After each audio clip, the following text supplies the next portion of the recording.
Welcome to Sports Jam for the week of May 19th. I'm John Jacobson. I'm Jay Wilcox. This week on the show, action from the boys' tennis playoffs, and we'll meet a throwback, a three-sport standout for Totino Grace in our Sports Jam Spotlight. We'll talk playoff softball with Maple Grove, plus our plays of the week. Leading off, prep baseball. The Champlin Park Rebels have been up and down much of the spring, but the team may be putting it together late in the season. Following a win over Park Center Thursday, the Rebels hosted conference co-champion Elk River on Friday. Trevor Kaminsky on the mound for the Rebels. And the senior fans, the Elks' Jordan Holland to end the first inning. A big day for the right-hander. Bottom of the second inning, and the Rebels' Daniel Keel singles to left field. Tim Munn scores. Keel bends up on second base. It's a three-run inning, and the Rebels lead 3-1. Twice in the game, Champlin Park executed double steals to score runs, including here in the third when Eric Pearson comes in as the throw goes to second. It's 5-1 Rebels through 3 innings. In the fourth, Champlin Park tacks on another. Keel's hit sails over the Elks left fielder's head. Cale McElroy scores in the double to make it 6-1. That is more than enough for Kaminsky, who throws a complete game one-hitter, allowing just an unearned run and striking out 14 as the Rebels win 7-1. Team is starting to gel as the playoffs approach. We're just starting to find each other. We brought up a couple of sophomores, which, kind of gave guys a little kick in the butt, knowing that, they got to kind of kick it in gear here, and they've done a great job. So with that, we've been able to have some success here and gearing up for sections. We're very confident. In the Lake Conference, Wayzata and Hopkins are in the middle of the pack, trailing Eden Prairie and Minnetonka. Hopkins hosting Wayzata in this one. The top of the third, it's 2-0 Hopkins. Jack Sorensen cuts that lead in half with a two-out hit for Wayzata that scores Brendan Brody. The bottom of the third, a runner on third for Hopkins. Jimmy Copples lifts a fly ball to left that's caught in foul ground here by Brody. He makes a nice throw home, but Max Wiesner slides in safely for the Royals and a 3-1 lead. The bottom of the fifth, Sam Niedorf turns on this pitch and powers it over the right field fence for a two-run homer. That one makes it 5-1 Royals. And Lucas Jorgensen shuts down Wayzata in the sixth and seventh. He gets the complete game victory. 5-1 Hopkins is the final. Osseo and Armstrong have had their moments in baseball this spring, are in the lower middle part of the Northwest Suburban Conference. Doubleheader for these teams. Highlights from the first game, the afternoon game. Bottom of the first, Osseo's John Ludwig, a two-out hit that scores Rudy Alexander. This one ties the game at 1-1. The Falcons come right back in the top of the second. Ricky Reed drops a hit down the line. Jordan Kuznia and Mike Szewski score, and Armstrong goes up 4-1 after 2 innings. The bottom of the third, though, Ludwig comes through again with a base hit up the middle. A.J. Lyons and Justin Philippon score. That cuts Armstrong's lead to 5-4. And Ludwig with a big game for the Royals. Bottom of the fourth, he cracks a two-out, 3-run homer that caps a 5-run inning. Osseo goes up 9-7. They go on to win 11-7, while Armstrong won the second game of the doubleheader 7-3. The state True Team track and field meet is now in its 27th year. The format of the meet rewards team depth. No local Class 3A girls teams were in the meet this year, but both Wayzata and Hopkins qualified for the 9-team Class 3A boys meet. Highlights from Stillwater, 4x100 relay. Wayzata edges Hopkins.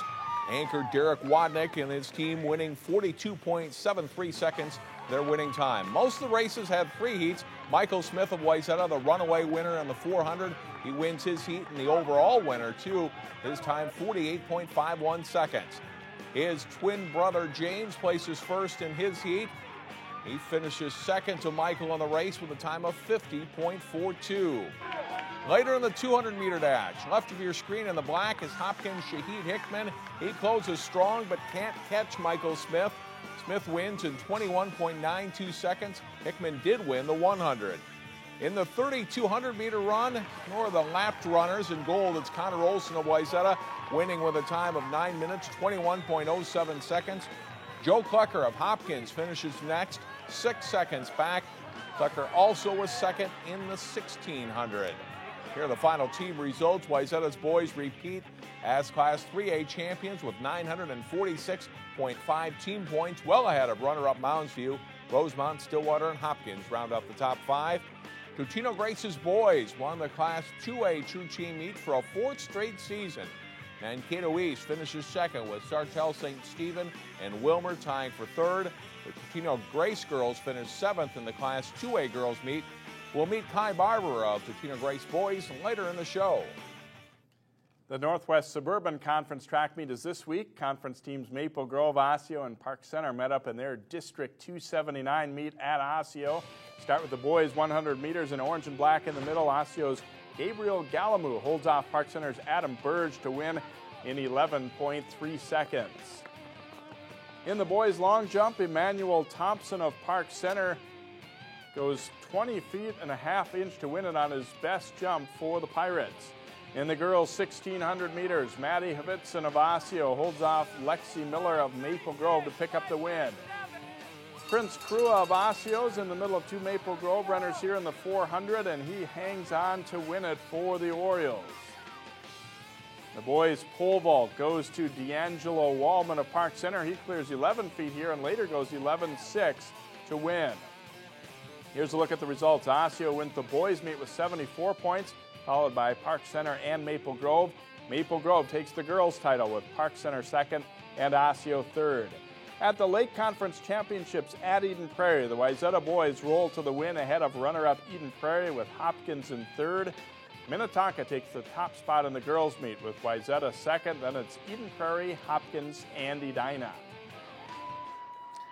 The first state tournament of the spring season took place Friday. Brunswick Zone and Brooklyn Park hosted the State Adapted Bowling Tournament for the second year in a row.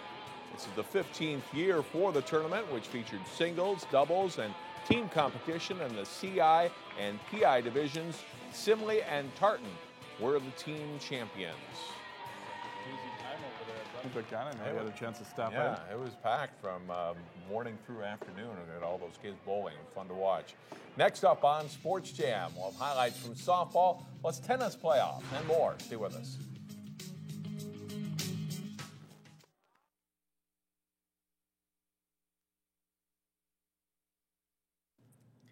Welcome back to Sports Jam. Time to talk softball. It's been a very good season for Maple Grove, and they're hoping to add a section title after claiming the Northwest Suburban Conference crown. Crimson faced Blaine in a doubleheader. Game one highlights here. Jordan Mount gets Maple Grove started with a drive to the gap in right center. Maddie Gordon comes in to score. It's 1-0 Crimson in the bottom half of the first. And in the third, Mount lines a hit past third base. Gordon dashes around to score from second. This time Maple Grove's up 4-0. Mount with a big game at the plate for the Crimson. Maple Grove breaks it open in the fourth and fifth innings. Sarah Michaels hit scores a run here in the fifth. Maple Grove wraps up the conference with a 10-2 win. They won game two 6-4 and added a win over Elk River before losing to Anoka. We'll hear from the Crimson coming up later in the show. Armstrong and Cooper's annual meeting at a neutral site was slated to be a scrimmage this season because their schedules were full. But rainouts left the teams with room to make it an official game at Robbinsdale Spangers Park. Armstrong gets on the board early as slugger Lexi Ripka blasts a two-run homer in the top of the first. It's the start of a good offensive night for the Falcons. In the second, slap hitter Alyssa Eggstead will drop one just over shortstop Tamara Hicks. Maddie Erickson scores for a 3-0 lead. The Falcons add another run in the frame to lead 4-0 through two.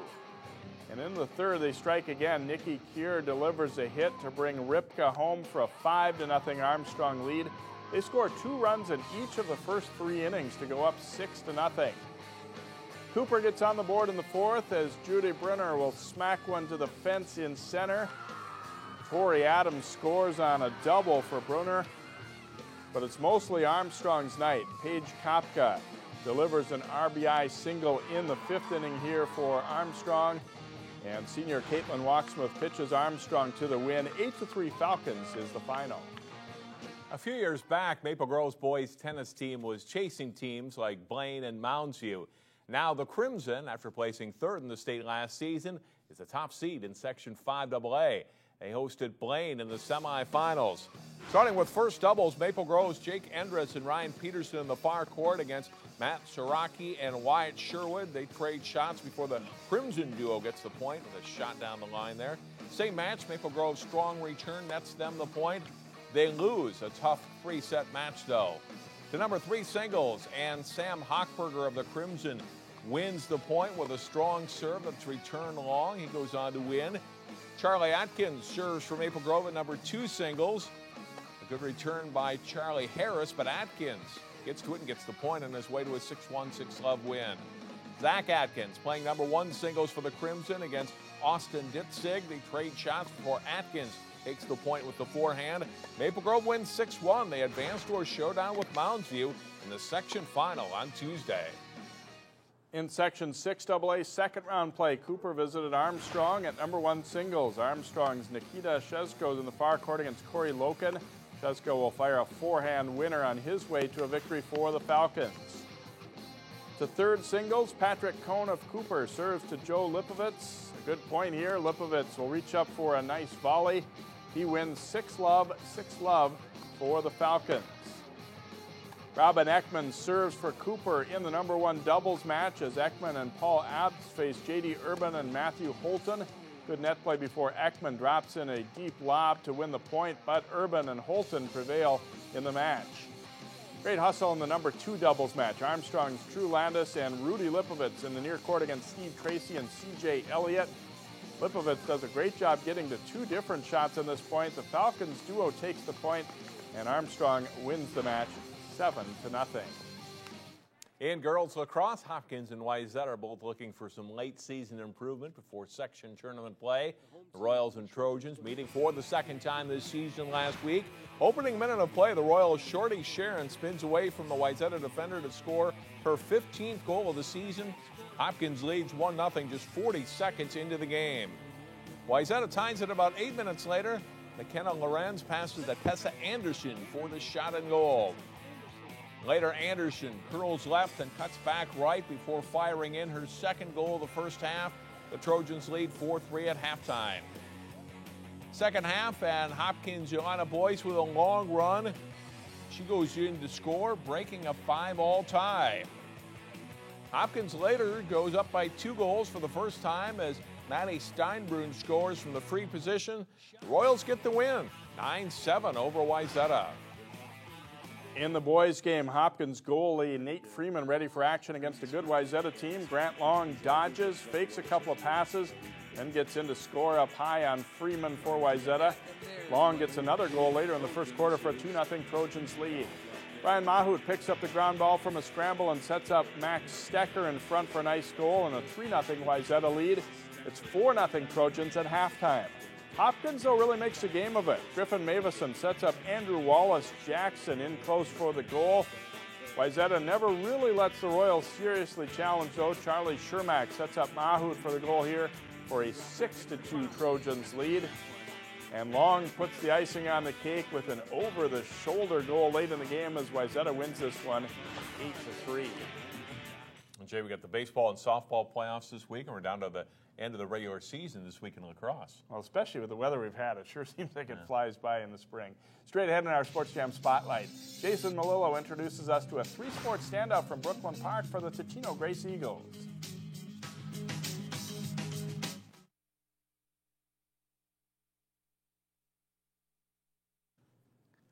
Pick any season and you'll find Kai Barber making an impact for his team. Jason Melillo profiles the Brooklyn Park native and Totino Grace senior in this week's Sports Jam Spotlight story. Kai Barber is currently gearing up for his section meet and hoping to get back to state for the shot put after taking 6th place last year. For shot put, I want to try and reach 60. Kind of want to win all the meets going forward and try and reach state. We have some of the bigger meets coming up, like sections and conference, like you said, so I want to try and make my mark and only get better from here on out. Barber has the 3rd best shot in the state this spring and the 7th best discus throw.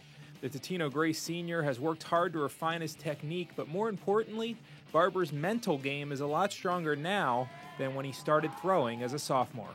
He could pretty easily get rattled if he didn't throw well. The biggest thing I've seen in his transformation has been his ability to perform to the competition around him. When he's in a big meet, he doesn't back down. He doesn't really get afraid of the competition. He builds himself up to compete against everybody else, which is one of the biggest things that a thrower needs to be able to do. The state track and field meet will be the last stop for a student athlete who's a bit of a throwback. Barber plays 3 sports and excels at all of them. First of all, it's extremely rare for kids to be that committed to all 3 sports. That just doesn't happen a lot in this day and age. But then if you take on top of it a person to excel, to commit and excel to 3 sports for 4 years, I don't want to say unheard of, but extremely rare what Kai Barber has done. Last fall, as a fullback for the Grace football team, Barber rushed for 436 yards and 7 touchdowns and was also the team's top receiver with 280 yards and 3 scores, helping lead the Eagles to the state semifinals in Class 6A. We know we're a small school, so we have to put in twice the effort as the other schools. So we don't have the depth as much as the other schools. So we have to go harder in our lifts, run harder in our sprints and all that. So we practice a lot harder, and we just have to put in the time and effort. This winter, Barber was a key cog in TG's run to the state hockey tournament. A tough power forward with a good shot, Barber scored a team-high 20 goals, and in a thrilling comeback win in the section final, Barber's third-period marker keyed the Eagles' rally, sending them to state for the first time since 2005. It was amazing just to play in the state tournament in the Excel Center, winning the section championship game, coming back. Cochino Grace wins 5-4 in overtime. That was a great moment in my high school career, and we lost in our first game, but I'll still remember that moment of going to state for hockey.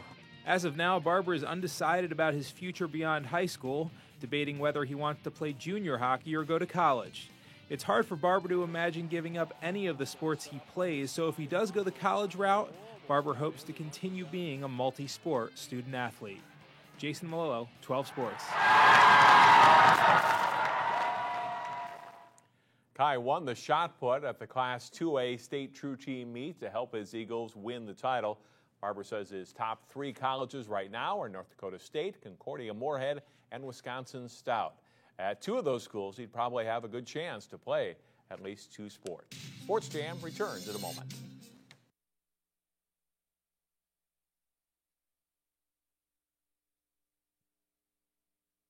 Welcome back to Sports Jam, a great regular season in the books for the Maple Grove softball team, and we're joined by a couple of their players and also Coach Jim Coltis today. And Sydney Smith, your team obviously has done a lot of good things during the season. You wrapped up the conference title, and overall, how do you feel about what you've seen so far? I think we've accomplished a lot of our goals, and we still have a lot of goals to reach, but so far we're doing great at reaching everything we've tried to accomplish. I think coming into the season, there was no secret that you guys expected to be good, but you still have to make it happen on the field. And what's kind of been the key? What are you guys really, getting done to help this success? Teamwork, definitely, and working harder when we have practice and not games, trying to get the little things done and finding out what we're struggling in games and then fixing those in practices so then the next game we improve. Kind of a playoff atmosphere when you beat the defending state champs Elk River, and is that a good one to send you into the playoffs too? Yes, because there's definitely some of the girls have not experienced the high-pressure games, and it's good to get those done with before you experience the more pressure in the games that are intense and count for more. So it was definitely good for them to get used to that. All right, good luck in the playoffs this week, Sydney, and great job in the regular season. Thank you. And Sammy Sadler's helping to set the table for what's been a very productive offense. How much fun is it when you get the offense going, where you get, just a lot of people getting on base early and then some big sluggers to drive them in like Sydney and Jordan Monk? Well, it's always a fun time when you have your best players get giant hits and even the lower players start picking up the momentum and everybody on the bench is cheering their loudest. It's a great time just having fun with your own teammates. Yeah, it seems like your team has a good mixture of taking softball seriously but still having fun. Has that been kind of an important thing for the team, do you think, too? Yes, it has been very important because a lot of people feel stressed when they're in these kinds of situations. And since our other players, they bring more humor into it, and it makes everybody have that stress relief. And it just makes everybody more calm and go up to bat and with a positive attitude. What do you think is most important for you guys in the playoffs? What do you have to do to keep this roll going? I think the most important thing is to stay positive and determined to get to the next game. Just focus on every single game, one at a time. Have fun in the playoffs, Sammy. Thank you. And Coach Coltis, you knew you had a good group coming in. That was no secret, but have they done what you wanted to see up to this point? Oh yeah, they've been actually more than what we expected. You know, we still had to fill some holes from last year of some graduating kids, and our middle infield has really picked it up. Shannon McMurphy has been outstanding. Sarah Michael, we kind of thought was going to be our third baseman last year and has really stepped up this year and filled that role. And then in the outfield, we had to work a little bit on some conversions of a few kids. Talk a little bit about your section. Who else besides the Crimson might be kind of in the running for those final spots? Well, you know, first, right off the top is, you know, I think the Northwest Suburban Conference doesn't get enough credit, even though some of the records of some of the teams aren't as good as they could be. A lot of those teams played us tough the entire time. So I think anybody in the Northwest Suburban Conference definitely has a chance. And then you look at the records. I haven't seen them play yet, but Spring Lake Park seems to have some pitching and some hitting. Irondale, they were definitely right in the spot there last year.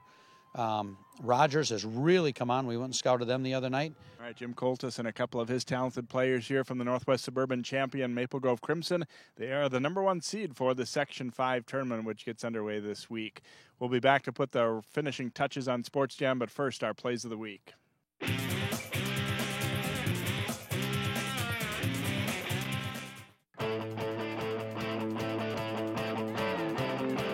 pass off out front, and nice shot. And goal there for Long.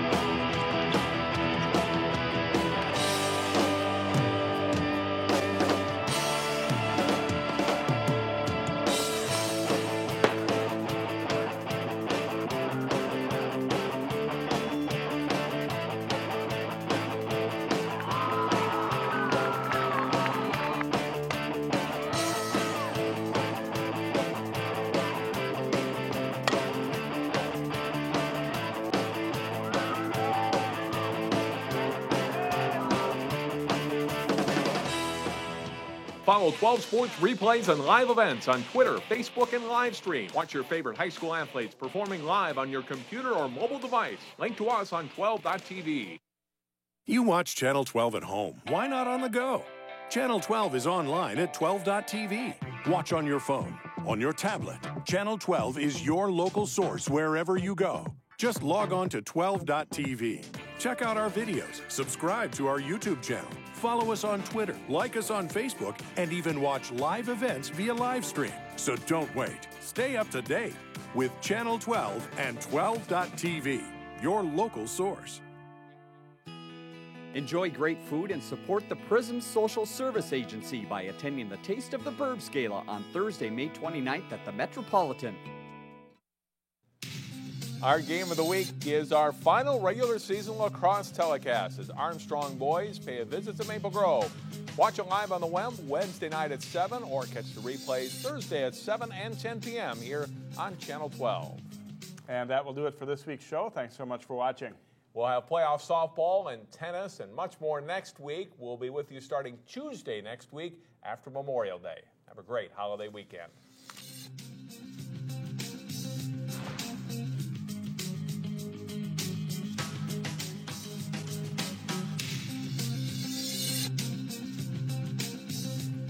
Follow 12 Sports replays and live events on Twitter, Facebook, and Livestream. Watch your favorite high school athletes performing live on your computer or mobile device. Link to us on 12.tv.